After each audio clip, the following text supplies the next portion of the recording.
again, and welcome back to the studio shop. I'm Hawley MacLean with Trainli TV and Joane Tillmann, CEO, President of Worldwide Operations of Trainli TV, located in Reno, Nevada. All right, so the Silver State. Yes. Hi, Hawley. Hi. So today we're going to talk about DCC systems. And one of the things we're going to begin to do at Trainli is provide our customers with options. You spoke, we've listened, and therefore we decided to bring you products that we feel will definitely enhance your DCC operation. So we're going to start with the premier DCC system, which is Zemo, that we've carried for many, many years. And before we jump into that, what is DCC? DCC is basically being able to use on your phone, if you have an app or what have you, an application where you have lots of functions. It turns on bells, smoke. So it just enhances the play value of your trains, which is basically what it is. And therefore there are various products out there that you can use to achieve that. And they each have their own specialty. So this is why we're showing you what is now available, because these are two new products. This is literally straight spanking new from Germany that arrived about a week ago. And the Roko system that we just started to launch, which we're the first to carry it in the United States. So we're pretty excited that there are definitely options. And the nice part is, if you decide to enter with the smaller ones, not necessarily in what they can do, but as far as pricing is concerned, you can easily gravitate towards adding on and having this, which is the premier product, Zemo. So what DCC, I think, is just really exciting. It's very, and it's been around a lot longer than people think. However, it's really, over the last few years, really evolved. So you start out your standard train set that everybody has, and the original technology from when electric trains just started. Yeah. In DC has never really changed that much. You have a power supply, and it goes through a transformer and rheostat, and basically you have the wires going out to your track, and you just turn the dial. And voila. But whatever, whether you have one train or two or three trains, right, they end up all going in the same direction at the same speed, whatever you control this. So it's just kind of, you turn it on and let it go. And it's kind of nice for a display where you just, maybe like a holiday display or something where you just have a train running around. Right, in a loop. In a loop. So to speak, yes. But it's really, you're just kind of send your train out and forget about it. And, right. And for me, that got rather boring rather quickly. I started just adding more track to make a longer loop, right, but it was still the same old thing. So what is really cool about the DCC system is that you're actually driving the trains. So you have the ability to have virtually an unlimited number of trains on your layout. And doing various things. Different speeds, Absolutely. different directions. Make sure you don't do an Adams family and have two of them going at the same opposite directions towards each other at a high speed.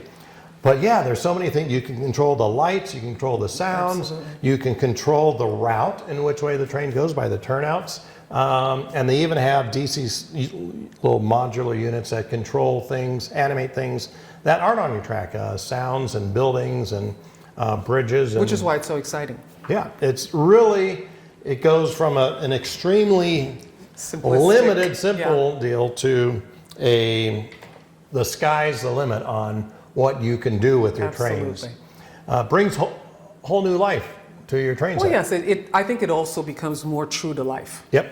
Which is what I'm assuming that a lot of people would like to have, not just something that is very simple, but also if you really want to delve into intricacies of this, the possibility is there now. So, and there's a lot of misinformation out there on DCC. That you're going to clear up. We are going to make it as clear as mud. No, we are going to clear it up. But some of the big misconceptions is that it's really expensive to get into DCC. Well, Not anymore. not anymore. Right. We have, you said that's from MD? Yes, this is the new manufacturer that we just started with his product. So it's MD, and the beauty of it is it's so small, and the ampage on this is 8 amps. So that's pretty good. That is very good. And let's touch base on amps for a minute. That's kind of the important thing is how much power do you need to drive your trains? And I would say the typical, like the little starter sets, those are only drawing, less than maybe an amp or something at full speed. But then when you start adding some of the bigger trains, those can take much more. And then if you're adding lights and sound and smoke generators and all that, which is really cool, you can control all that with DCC. You need more power. Absolutely. So, but you don't have to necessarily overdo it either. No. You don't need 40 amps to run 2 trains. Absolutely. And what's nice is this is really, the market is just expanding, and we have a lot of options now that weren't even available just a year or 2 ago.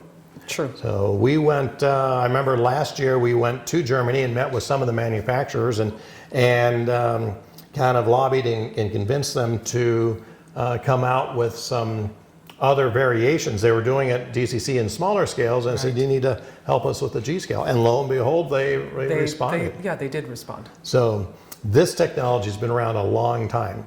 And so something like that you can get in for a couple $100. Probably around, let's say, $300 or so. Yeah. And you can spend that much money on just a big transformer. Absolutely. One of these or more. And then you have all the functionality with that. Right, which is what made this so attractive, was that you can get in, you do have power. 8 amps is a nice amount of power, and at the same time, it doesn't break the bank. Yep. So it's just a wonderful starting point if you just want to start getting into the world of DCC. Yeah, it's an excellent way to get started and kind of figure out, and pretty simple to use. Absolutely. And the way you operate it is you just get an app downloaded onto your iPad or your phone, your smartphone, and you can start, you can have all the functionality of it. Right, and what makes this so exciting also is the fact that because you can use it with your phone, because you could use it on your tablet, it's bringing this system that has been around for so long, and now it's come into the new century. So I just love that aspect of the product, that now you can have it. And another thing we talked about in previous videos about getting the kids involved. They're very comfortable with this. Yep. So this is definitely an additional draw to have them participate in such a great hobby. So this is truly exciting on every single level for us. So the next step up would be Roko. Yes. And these guys are in Austria, right? Yes. And they're Austrian. They're Austrian. You probably, if you've been in the hobby for a little while, you may not have heard of Roko, but you probably have if you've done any DCC, you probably have one of their decoders in their trains, because they also not only sell directly to the public, but they through stores like us, but they also sell directly to train manufacturers. Right, and they also produce engines and cars for a smaller scale, as well. And so this is kind of another nice kind of entry and above level system that has some pretty good power, 6 amps, and you can get a booster to bring that up to 12 amps. And then the next one up is the Marklin LGB Central Station 3 Plus. That's right. And there are some, I'd say, kind of pros and cons on this one. It's as close as the plug and play as you can get. Absolutely. If you're using LGB. Yes. and you set this up. You set a brand new LGB locomotive on it if it has the decoders, Right. and they're new trains, and it You program them in and it'll show up on the screen, which is really kind of Yep. nice. It's a nice feature to have. But as you said, it's just a question that, first of all, it's only 5 amps. Yeah. And secondly, it's really geared towards LGB. Yep. So it's a little bit proprietary. Yes, it is. However, the communication between all these is a set standard, so they are, for the most part, interchangeable. They are. And and let's not forget you have the power. Most of these come with a power supply, and then you have the controllers. Yes. The other thing then that you need to have are the decoders that are in any of the things that you want to control, like the engines or the cars or any of the accessories or Exactly. the switch motors. Exactly. And what's really cool, we went to Zemo and went through and how they manufacture them, and they make decoders now that are like this big. Right. And that go into a little N and Z scale. And if somebody's interested in seeing that, there is a video on Yep. the website in which you could see when you went to Zemo and you saw their operation. So you have a better idea of that manufacturer. And right now, today in 2021, what's the price range for decoders? Decoders would run about, the smaller ones, maybe about anywhere from $89 as a starter point for the small ones. The bigger ones can go up to $200. Depending on the functionality and so forth. The and more functions, and of sound course. systems. Yes. And the sound that these decoders put out It's is amazing. unbelievable. And that's one of the reasons why we carry primarily Zemo decoders, Yep. because we love the sound that comes out of it. And another thing that we're able to do is if there is a special sound, they also have a library in which we can draw from. So, which makes it really, really nice. And so that does kind of end us up here with Zemo. And Zemo is, you probably not have heard of it in the US as much, No. but and we're one of the exclusive providers of Zemo product line, and we have a great relationship with them. As a matter of fact, we were just on a conference call This morning.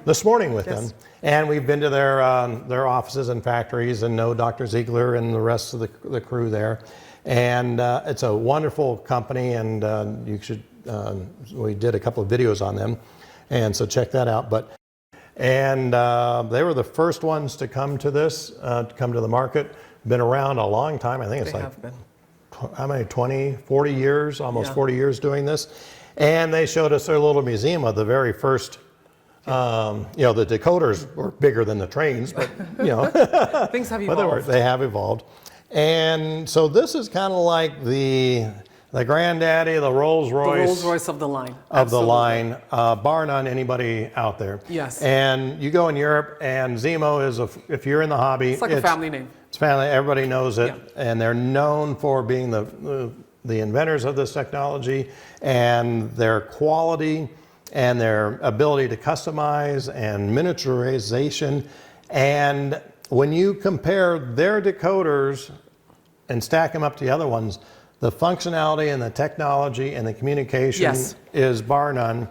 And they have also, we were talking about this morning, absolutely the smoothest operation That's very when true. controlling your locomotives at the slower speeds. Just silky smooth speed transfers and a lot of functionality.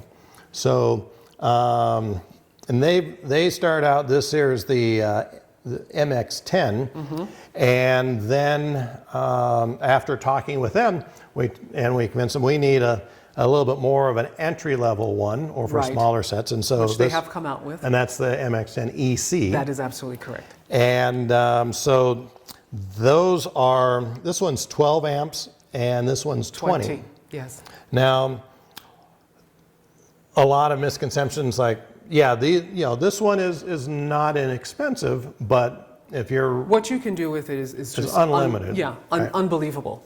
this one is a few $100s less. This system, you're looking anywhere in the neighborhood of About 2400. 2,400 or so. Right. The EC is less, of A little bit course. less. Yeah. And then this system is in the neighborhood of About 900 to 1,000. 900 to 1,000 Yeah. bucks. This is around 600 to 800, I think. Seven. 700, yeah. And then You have around the the little $300 one. Absolutely. run there. So a big price range from entry level to the choices. It provides choices to the train community, Yep. which is very important. And one of the things that's going to come about, which you and Christine are going to do, is a video basically explaining what it is that you're getting. Yep. Which is, in a way, we're starting to do like product evaluation. Yep. So that as the consumer, we want you to make the very best decision for your layout and know that there is still potential for growth. Yep. So more options, the better it is. And one of the other misconceptions is that it's very complicated. We It's have not. problems.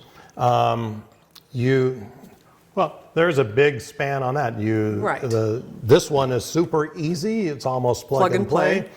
This one is actually pretty easy.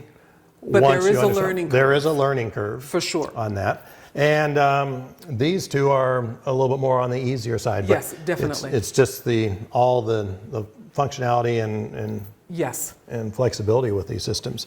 One of the other comments that we get is, oh, you have to feed power to your track like every joint or every 50 feet. And I have personally totally debunked that because I have close to a mile of track. Right. And we've divided that up into 3 divisions. Mm-hmm. And you can hook these together. So I have 3 of these units because I have 3 divisions. And Right. the new division, the Tahoe Junction, that's a 6% grade for a very long stretch of track. That's true. With yes. curves and tunnels. And I'm running 2 or 3 trains at a time going up that grade. Exactly. And big trains. And so I have 1 power feed going to each division, and that's it. And so if you build your track correctly and you have the right equipment and the right power feeds, because it's DCC, you don't necessarily have to feed it every joint or every 50 feet. Precisely.